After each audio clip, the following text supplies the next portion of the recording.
What's the purpose of my soul? Do I have an astrology chart that shows everything about me? Hello? That's one way to do it. Am I working on my intuition? How can I do that? You're going to have to figure that out yourself. Everybody has to figure it out. But my thing I keep harping on is, oh my God, you're so surrounded with help. You're surrounded with ancestors who love you beyond words. You're surrounded with beautiful beings, with animal spirits, with people spirits, with the divine. That is who and what you really are.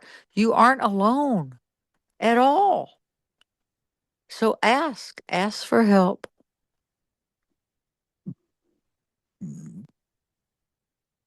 And keep asking because sometimes it can feel like you're not being answered when it's just not the right time yet.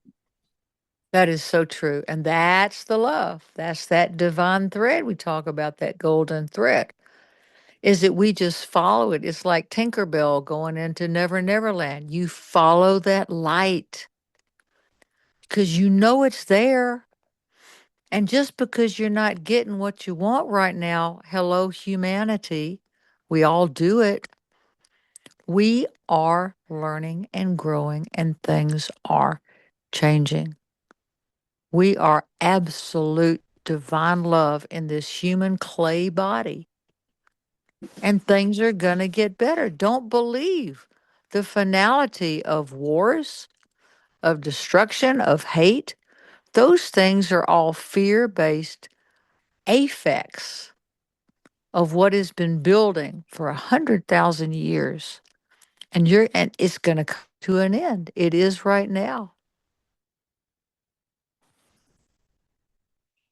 It's probably because as humanity we're focused on what scares us and all the horrifying things that we don't see the love and the beauty and the abundance as easily.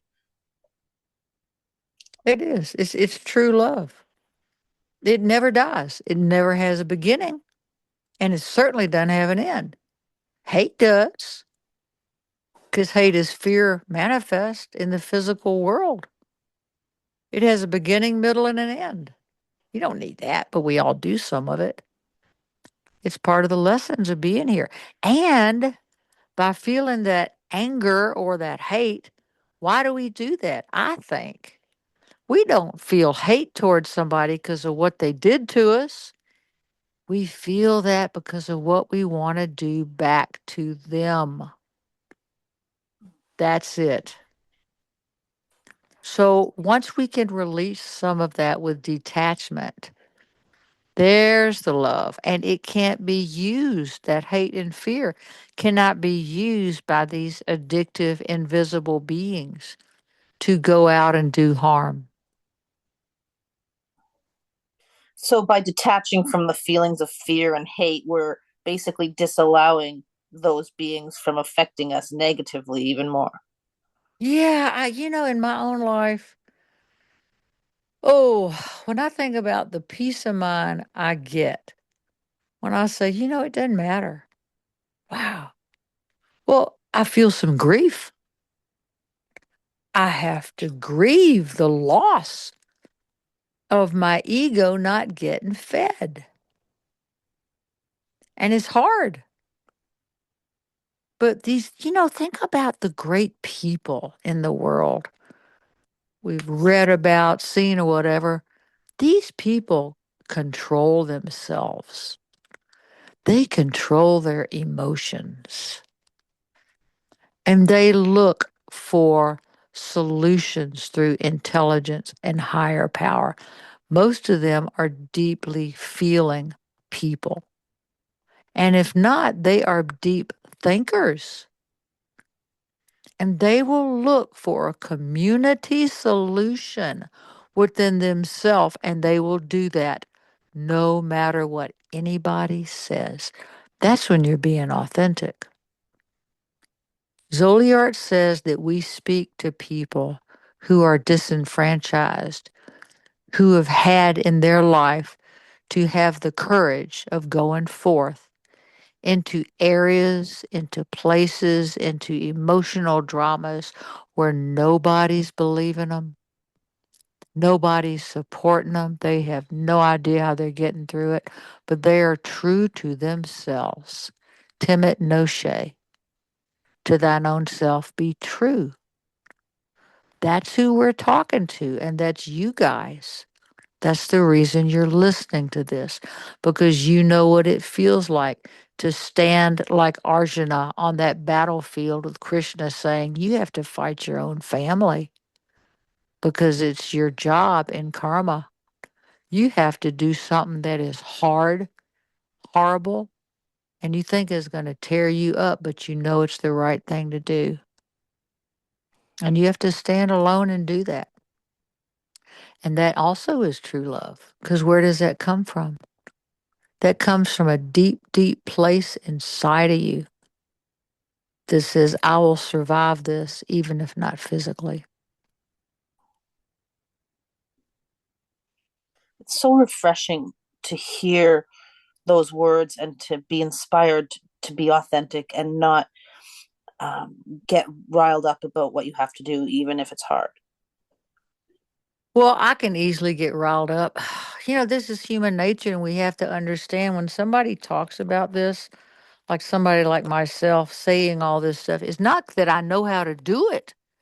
It's that I do as I say, not as I do, because I don't do that all the time. I've had to get really good at controlling myself.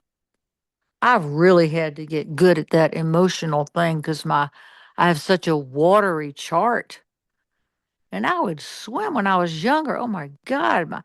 My parents called me Sarah Heartburn, like Sarah Bernhardt, the dramatic actress. Oh my God. My friends say, yeah, you're like a 14-year-old drag queen, just off the chart. I made myself miserable enough. Well, Zoli, how'd you learn that? By not doing it. Now, you can be passionate about something and believe in something and fight for something and be this and that, but you can't let it control the behavior that goes on and on and on in your life, and you can't do anything about it. You turn to drugs and alcohol or violence. And sometimes violence is needed. It really is. Sometimes wars are right. But you know what I'm talking about. Yeah, it's about being reasonable, basically. Oh, it is so much about being reasonable. It really is. And what reasonable is to me when I listen to there are people that inspire me. Chase Hughes is one, Victor Davis Hanson. These guys are thinkers and they're calm. They're also boys. They are also thinking in a different way than me, the Montana housewife is. But I get inspired by the way these people think and that they put their thoughts before their emotions. And I would bet that they are also deeply feeling people. But my responsibility isn't to you, it's to me. I have to control me and hope that what comes out of my mouth is controlled as well as what I put into my mouth, into my body is also controlled. When I do that, my life goes well. I have to change my diet. I just had to like quit doing sugar. Was I pissed off? Yes. Yes. Was I doing a lot of sugar? No. But very cleverly, I was doing my little lattes in town that have sugar in them. Oh, I'm not doing sugar. Yeah, you were. You're doing lattes, Oli. Fine. Get an oat milk latte and put some of your xylitol in it. Okay, I can do that now. Because my life was not going well because of that. So we constantly have to catch ourselves. We are such big fat liars. Like, I don't do that. Well, you just did it. You should see my husband look at me. Oh my God. Now he's twice the height.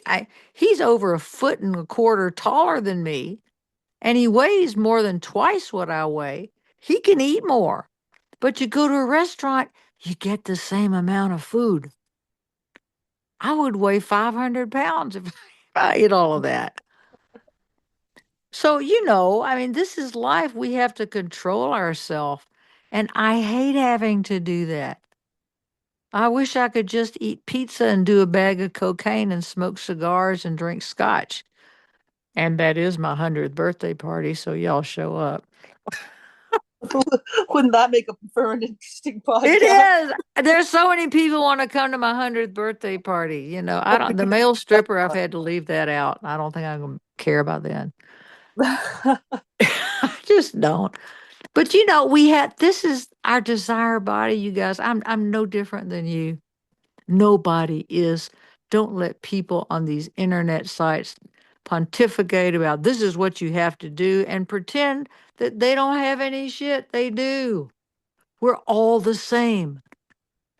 If you've ever looked at the list of emotions and feelings, there are like 250 emotions, and the feelings, I think like 80, something like that. That's a lot of stuff.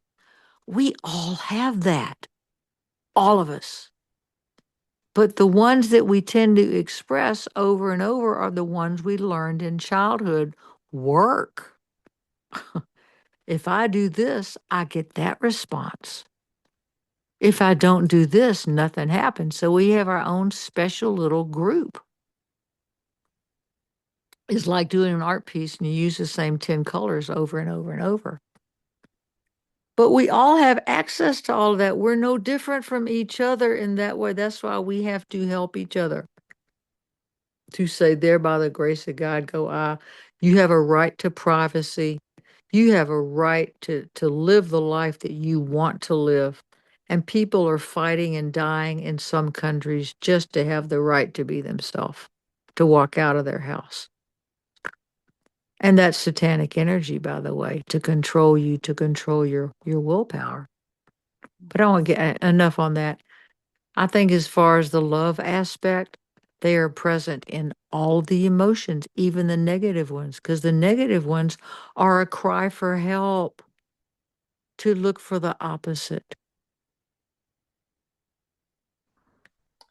That's what I love about Zoli art and these conversations we have, because it's so necessary to talk about some of these subjects and to strive to detach and to live a calm and reasonable life. But we're also real about it, that we're not, we're all struggling and we're all repeating our same silly patterns over and over again. So it's just so appreciated. Thank you for that, but I have to try to be honest about it because everybody that knows me would be going, no, no, no, no, no, now, Zoli, I know, I know better than that. I don't have any friends who put me on a pedestal. We knocked that shit out long time ago. I don't want that in my life. You want to call yourself as you are and say, I do have a right to privacy to go through these issues or whatever. But there are people who love you and there are people who you love. And we don't have to throw other people's faults up in front of them all the time. Unless you're married, then we all do that. We have no boundaries at all. By the way, I know that you did this or that, Well, you did that. No, I didn't. And I love doing these shows because I have unlimited material because I'm such a friggin' idiot. I'm telling you, the stuff that I say I know I shouldn't do. You know what I did yesterday? Oh my God. Okay, this is how we get with our addictions. I'm supposed to be sitting on my hands more. What should I do? Spirit's like, Zoli, sit on your hands. Stop moving. You are not a chipmunk. Well, I ordered this nice little lamp on Amazon. It's one of those little things. It's like a little chandelier, right? It's like 20 bucks. I thought, great. I like this. So I get it and I put it together and I think, I could put more little hanging dingy dangles on there, like little chandelier thing. So I order like 50 more. Then I start putting them all over the house. My husband's like, honey, what? You don't need to hang those little chandelier things on all the doorposts. You are excessive and compulsive. Why are you doing that? Well, my husband calls me on my stuff. I call him on his. So, of course, I took it down and put them on the other two little chandelier thingies I have, one in the studio, one by the bed table. But I will get going on a project and lose my detachment. Oh, it works here. It must work everywhere. No, it doesn't. It doesn't work like that. But we all have our crazy areas. This is where we depend on other people to call us on it. We need help. We clearly need help. We're all insane. We're all in Isn't that. We are. We're all in that DSM somewhere. We approach one of the personality disorders. I can think of four. If you ever take psychology and you get going, you can get a degree. You will go through a time where you think you are batshit crazy, which you might be. I don't know. Because you see yourself in all this stuff and you are being taught. I thought I was going insane. You are taught to look inside yourself and go, there by the grace of God, go, oh my God. But we have to let go of a lot of that stuff. That's where the humor comes in. That's where the love and detachment comes in. Find something else to do. Thank you, Zola. You always bring it back to love, and that is exactly what's needed. Well, it's needed in my life. I hope I can show a little bit and make people feel better about themselves too. If you're doing something wacky, just think about Zoli. Make you feel better.